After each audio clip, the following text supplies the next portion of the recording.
दोस्तों, आपने अपना इनकम टैक्स का रिटर्न जब फाइल किया तो उसको वेरीफाई जरूर किया होगा। और जब आपने वेरीफाई किया इनकम टैक्स के रिटर्न को, तो आपने डिक्लेरेशन किया है कि रिटर्न में जो इनकम बताई गई है वो सच है, और जो इन्फॉर्मेशन रिटर्न के अंदर दी गई है वो आपकी जानकारी के अनुसार सच है। यदि रिटर्न फाइल करने के बाद इनकम टैक्स डिपार्टमेंट आपके रिटर्न को स्क्रूटनी में लेता है और उससे पता चलता है कि आपने इनकम को कम करके बताया है या इनकम को छुपाया है, तो ऐसे केस में आपको इनकम टैक्स एक्ट के सेक्शन 270A में पेनल्टी लग सकती है। ऐसा भी हो सकता है कि आपने रिटर्न फाइल ही नहीं किया, लेकिन आपकी इनकम टैक्सेबल थी। उस केस में भी आपके ऊपर सेक्शन 270A के अंदर पेनल्टी लगती है। जब आपने रिटर्न फाइल किया, वेरीफाई किया और बाद में पता चला कि आपकी इंफॉर्मेशन सच नहीं है, आपने इनकम को कम करके बताया है या इनकम को छिपाया है, तो ऐसे केस में आपके ऊपर सिर्फ सेक्शन 270A के अंदर पेनल्टी ही नहीं लगेगी, बल्कि फॉल्स वेरिफिकेशन ऑफ रिटर्न के लिए आपको सेक्शन 277 के अंदर प्रोसिक्यूट भी किया जा सकता है और इनकम को छिपाने के लिए आपको सेक्शन 276C के अंदर प्रोसिक्यूट किया जा सकता है। इस वीडियो में हम समझने की कोशिश करेंगे कि आपको कितनी पेनल्टी लग सकती है इनकम को कम करके बताने पर या इनकम को छिपाने पर। तो अंडर रिपोर्टिंग ऑफ इनकम पर जो मिनिमम पेनल्टी है वो 50% ऑफ टैक्स पेएबल है on under reported of income पर। लेकिन यदि आपने इनकम को छिपाया है, मिस रिपोर्ट किया है, तो ऐसे केस में ये पेनल्टी टैक्स पेएबल के 200% तक लग सकती है। इसका मतलब है कि जितना टैक्स आपने छिपाया उससे डबल, दुगनी आपको पेनल्टी भरना पड़ेगी। और इसके साथ ही इंटरेस्ट सेक्शन 234B और 234C के अंदर भी भरना होगा। हो सकता है आपका इंटरेस्ट टैक्स और पेनल्टी जो इनकम आपने छिपाई है उससे ज्यादा कहने लग जाए। अंडर रिपोर्टिंग इनकम क्या है, कब माना जाएगा कि आपने इनकम को कम करके बताया, और कैसे कंप्यूट करेंगे कि अंडर रिपोर्टेड इनकम का अमाउंट क्या है, इसको अपन समझने की कोशिश करते हैं। पहली सिचुएशन ये हो सकती है कि आपने इनकम टैक्स का रिटर्न फाइल किया है। जब इनकम टैक्स का रिटर्न आप फाइल करते हैं तो आपको पता है कि सीपीसी आपका रिटर्न सेक्शन 143 में प्रोसेस करती है और आपको इंटीमेशन भेजती है। उस इंटीमेशन में आपकी टोटल इनकम डिटरमाइन होती है। यदि उसके बाद डिपार्टमेंट आपके रिटर्न को स्क्रूटनी में लेता है और असेसमेंट में पता चलता है कि आपकी इनकम उससे ज्यादा है जो रिटर्न में आपने बताई थी और जो 143 में प्रोसेस हुई है, तो ऐसे केस में जो प्रोसेस्ड इनकम है और जो असेस्ड इनकम है, उन दोनों के बीच के जो डिफरेंस है उसको अंडर रिपोर्टेड इनकम माना जाएगा। एक एग्जांपल से हम समझने की कोशिश करते हैं।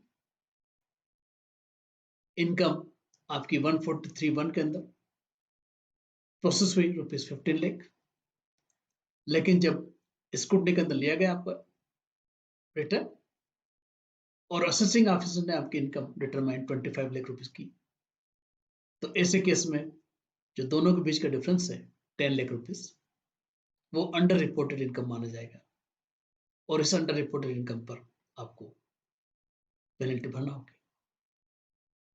ऐसा भी हो सकता है कि आपने रिटर्न फाइल ही नहीं किया, या आपने फर्स्ट टाइम जब डिपार्टमेंट ने 148 का नोटिस इशू किया फॉर एस्केपमेंट ऑफ इनकम। तो ऐसे केस में आपको पता है कि एक अमाउंट है जो कि चार्जेबल टू टैक्स नहीं है, इनकम है चार्जेबल टैक्स नहीं है। नॉर्मल टैक्स पेयर के केस में ₹2,50,000 तक की इनकम चार्जेबल टू टैक्स नहीं है। सीनियर सिटीजन जिनकी उम्र 60 ईयर्स से 79 ईयर्स तक है, उनके केस में ₹3 लाख तक की इनकम चार्जेबल टू टैक्स नहीं है। और जो उनसे भी ज्यादा सीनियर सिटीजन है, उनके केस में ₹5 लाख तक की इनकम चार्जेबल टू टैक्स नहीं है।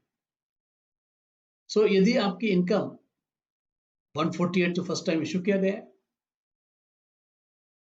या अब रिटर्न फाइल नहीं किया गया है, उस केस में जो आपकी इनकम असेस होती है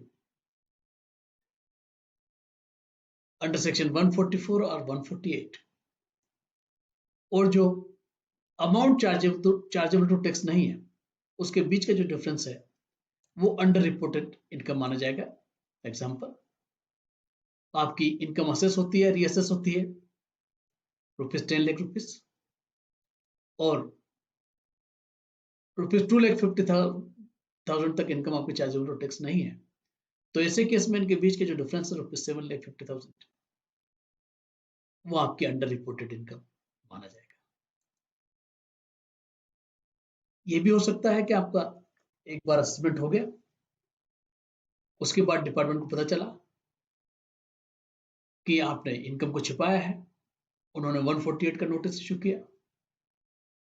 तो ऐसे केस में जो सेकंड टाइम आपका रीअसेसमेंट हो रहा है इनकम का, और जो फर्स्ट टाइम जो असेसमेंट या रीअसेसमेंट हुआ था, उन दोनों के बीच के जो डिफरेंस है वो अमाउंट अंडर रिपोर्टेड इनकम माना जाएगा। जैसे आपकी इनकम फर्स्ट टाइम असेस या रीअसेस हुई थी ₹10 लाख, अब असेसिंग ऑफिसर उसको डिटरमाइन करता है ₹20 लाख, जो डिफरेंस है ₹10 लाख का, वो आपकी अंडर रिपोर्टेड इनकम है। ये भी हो सकता है कि आपने जो रिटर्न ऑफ इनकम फाइल किया था वो लास्ट का था, आपको इनकम नहीं हुई थी, लास्ट हुआ था, और assessing officer during the assessment या रीअसेसमेंट ये पाता है कि आपने इनकम को कम कर लास्ट को बढ़ा के बताया है या इनकम को छुपाया है।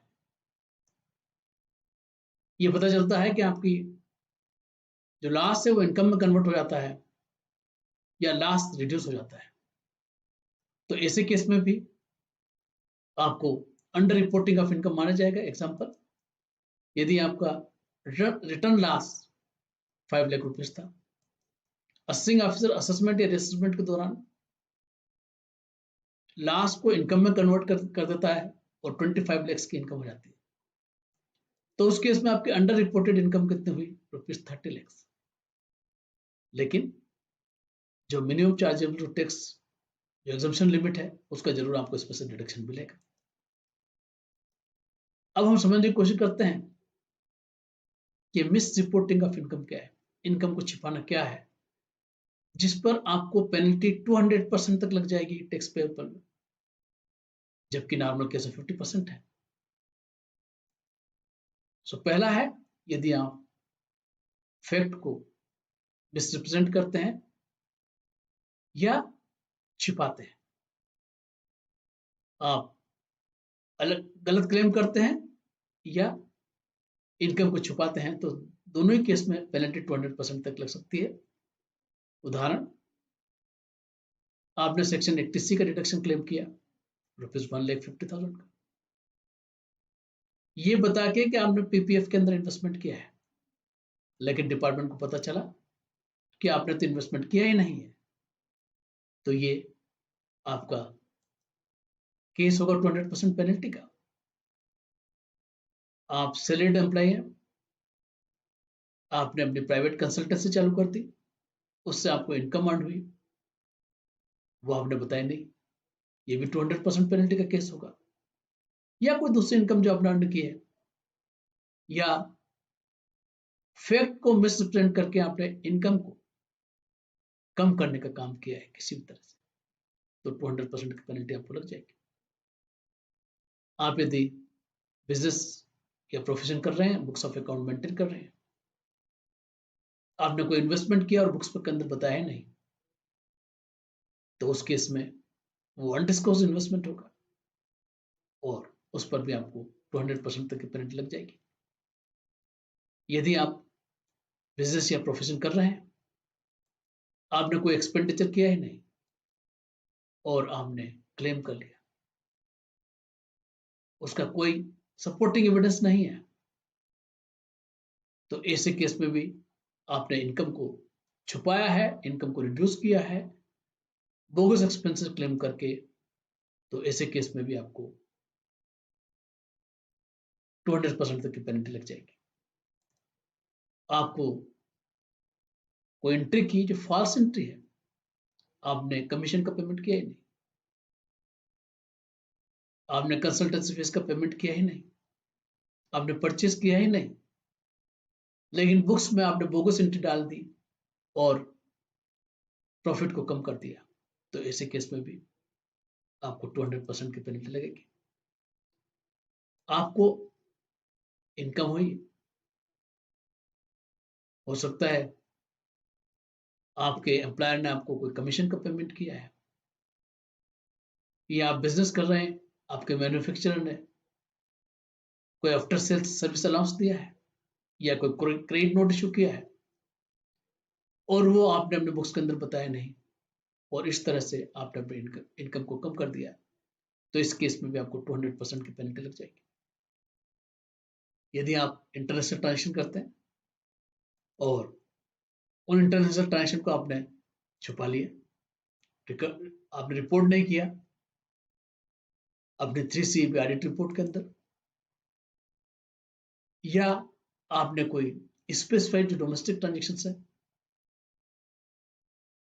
उनको आपने छिपाया है, तो ऐसे केस में भी आपको 200% तक की पेनल्टी लग जाएगी, यदि अल्टीमेट इनका इफेक्ट आपकी टोटल इनकम को रिड्यूस करना होता है। आपका असेसिंग ऑफिसर जो असेसमेंट करता है, रीअसेसमेंट करता है, कमिश्नर अपील जो आपके अपील सुनता है, और कमिश्नर और प्रिंसिपल कमिश्नर जिनको आपके असेसमेंट को रिवीजन करने का पावर है, ये सभी अथॉरिटीज हैं जो पेनल्टी को इनिशिएट कर सकते हैं और इम्पोज कर सकते हैं, लेकिन कंडीशन ये है कि कोई भी प्रोसीडिंग उनके सामने पेंडिंग होना चाहिए। During the proceeding of pendency of proceeding they can initiate this penalty. यदि आपको मेरा वीडियो अच्छा लगा तो अपनी राय जरूर दीजिए। आपको लगता है कि आपके पहचान वाले लोग ये जानकारी न होने के कारण कि उनको टैक्स इवेजन पर सिर्फ टैक्स ही नहीं बल्कि 200% तक पेनल्टी भरना पड़ सकती है, वो टैक्स को इवेट करने की, इनकम को छुपाने की कोशिश कर सकते हैं, तो उनको आगाह करने के लिए, सावधान करने के लिए ये वीडियो जरूर शेयर कर दीजिए। यदि आपने मेरे चैनल को अभी तक सब्सक्राइब नहीं किया है तो सब्सक्राइब कर दीजिए, ताकि आप मेरे वीडियोस को वॉच कर सकें जो ऑलरेडी पब्लिश कर चुके हैं और जो होने वाले हैं। यदि आपके दिमाग में कोई क्वेश्चन आ रहा है तो आप मुझे निसंकोच मेरी ईमेल आईडी पर भेज दीजिए, मैं आपका समाधान ढूंढने की कोशिश करूंगा। ये बता देना जरूर समझता हूं यहाँ पर कि मैंने मिनिमम अल्टरनेट टैक्स के अंतर्गत कैसे अंडर रिपोर्टिंग और मिस रिपोर्टिंग कंप्यूट होगा उसकी जानकारी नहीं दी है, क्योंकि ये वीडियो आम लोगों की जानकारी के लिए है। Thank you.